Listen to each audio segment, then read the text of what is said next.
Altså, det er jo en luksus setup, det her. Er du med i dag, Christian? Jeg har sgu mit grej med, som jeg plejer at spille med til turneringer. Og derhjemme også selvfølgelig.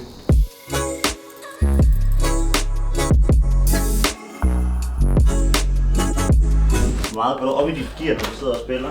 Hvordan du bruger det? Hvad for noget du bruger? Hvad for et mærke? Ja, jeg går meget op i, at det skal være Logitech. Har du altid spillet med Logitech? Nej. Men det er sgu blevet favoritten nu, efter man har prøvet det. Der er det gaven. Hvorfor tror du, der er så mange, der spiller med Superlight? Simpelthen fordi det er trådløs, og den bedste trådløse mus, der er på markedet. Betyder det noget, at den er rigtig let? Det synes jeg, det gør. Og den er nem at holde om. Jeg synes ikke, man får sådan, at man overanstrenger hånden på nogen måde, når man spiller med det. Hvad for keyboard er det, du bruger lige nu?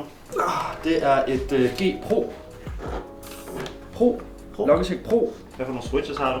Jeg har brune switches. Det er favoritten. Og selvfølgelig headsettet. Logitech Pro. Det skal hedde noget, man er stolt af, når man skal sige, hvad man har. Jeg er stolt af at sige Pro. Jeg har også lige rykket skærmen lidt tættere på. Hvor tæt spiller du med den på? Cirka så jeg matcher keyboardets vinkel her, og så går jeg bare... Jeg plejer at keyboardet lidt skråt, og så sætter jeg skærmen ind til. Og så musmånden ind til kanten også, og så plejer jeg at spille sådan ret kompakt. Jeg har spillet nogenlunde sådan her, tror jeg. Nice. Cirkus. Hvordan holder du på musen? Jeg tror det er en meget standard grip. Jeg holder med to fingre på siden, og så en på hver klik.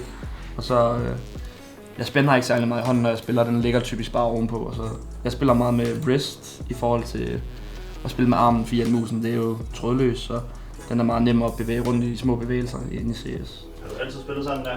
Nej, jeg har spillet med andre mus førhen, hvor det har været med armen, men med Logitech, fordi den er så lille, så er det nemmere at spille med håndledet. Lad os åbne Nvidia og GitHub. Hvad for en DPI bruger du?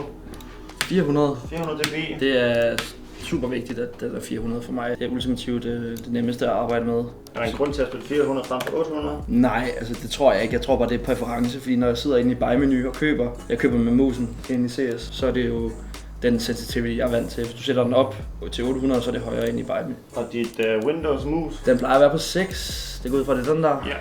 Og så det der enhanced point of precision, der skal af. Det Men det er ligegyldigt. Det er kun ude på skrivebordet, det er min præference derude. Hvorfor er det ligegyldigt spillet? Fordi jeg spiller med raw input på 1, så kan det være så ligegyldigt, om den er på 1000 ude på skrivebordet, så den er sammen in-game. Hvad for nogle Nvidia settings bruger du? Det kan vi jo lige kigge på her. Monitor, technology, fixed refresh og vertical sync. Off. Og apply. Og så er vi flyvende. Så Vibrance, spiller du med noget Vibrance på? Jeg går altid lige ind her, og så sletter jeg også lige aspect ratio til. Og så GPU. Jeg spiller med black bars normalt. Og vibransen er altid 100%. 100%? 100%. Hvis du vil være lidt en freestyler, så sætter du den på 97. Nå, det var for sjov skyld. Ja, jeg kan godt lide at være lidt sjov i min dag. Okay.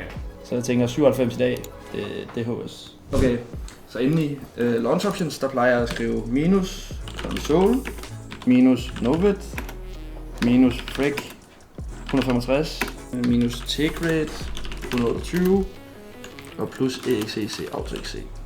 Det er det. Det er jeg ret sikker på. Ikke andet? Nej.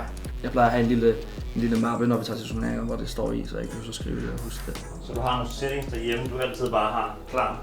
Ja. Og så hver gang I skal ud til turneringer, så er de bare allerede på computeren, eller hvad?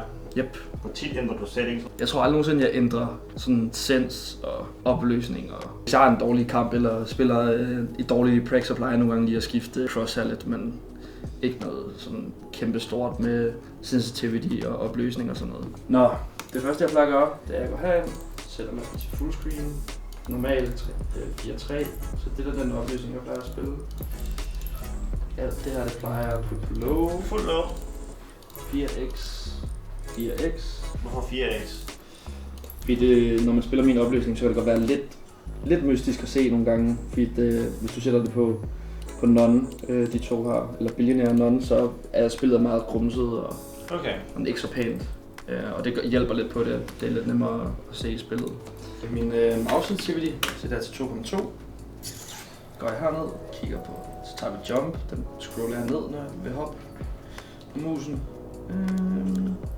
Så er der inspect weapon, har jeg på T. Flash har jeg på F. Smoke har jeg på C. Og molotov har jeg på B. Granat på. Der trykker jeg 4. Granat, der trykker jeg bare 4, så kommer det frem instant. Så ja, det var egentlig alt, tror jeg. Så herinde, der plejer jeg også lige at gå herind og så slå den her til 5% cirka. Den her på 30. Så in-game volumen på 10%. Det passer perfekt. Det er det. Das was alles. Vi Smart. ændrer mit cursor også her. Vi gør med en game her. Yes. Der plejer jeg at spille size 3, gap minus 2 og thickness 0 og alpha max. Plejer jeg faktisk også at ændre lidt guf herinde. Det husker jeg ikke tit. Player pings disable. Classic, det er vigtigt. Husk at have den på Classic Boys. Open den der og den. Hvorfor ikke nogen af de andre? Fordi det er nemmere, hvis du har hele holdet spiller med samme view model, så er det nemmere at finde granater og sådan noget til hinanden. Så kan man altid binde de samme lineups, hvor man kigger ind i en væg, og så bruger man sin granatsplint til at sigte på noget, eller sin view model. Det er det her, jeg plejer at gøre i en kamp. Så plejer jeg at gå herop og så skyde på dem her, så væggene går op. Så plejer jeg at tage en tættere på, og så trykker jeg på den der. Og så låser jeg banen, så står botsene foran mig, sådan her, så kan jeg stå og skyde dem. Jeg bevæger mig meget fra side til side, mens jeg skyder bots normalt.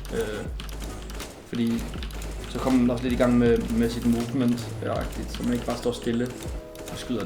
Det kan enhver næsten gøre. Og det er bedre, at man lige får bevæget sig lidt også, så man ligesom mærker spillet.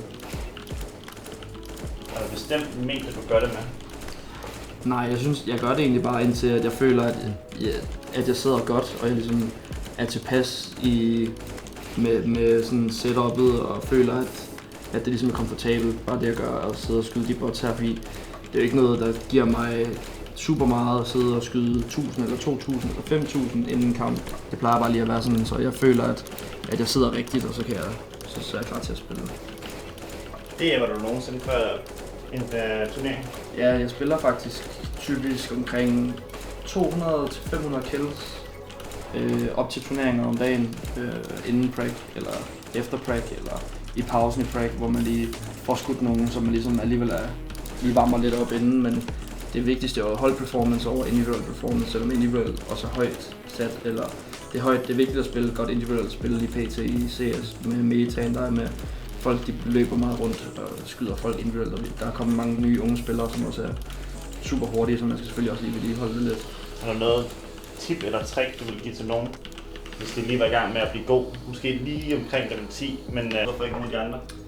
Fordi det er nemmere, hvis du har hele holdet spiller med samme view model, så er det nemmere at finde granater og sådan noget til hinanden. Så kan man altid spille Faceit og spille ES-portal og spille alle de der ting, hvor man kan mødes med gutterne og spille og forspille spillet. Og så selvom du føler nogle gange, at det ikke er sjovt, så bliver man stadig nødt til at spille det.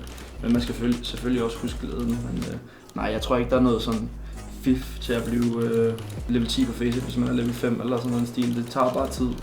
Det gør alt i livet, og man skal bare være tålmodig med det, så skal det nok komme. Tak fordi I så med.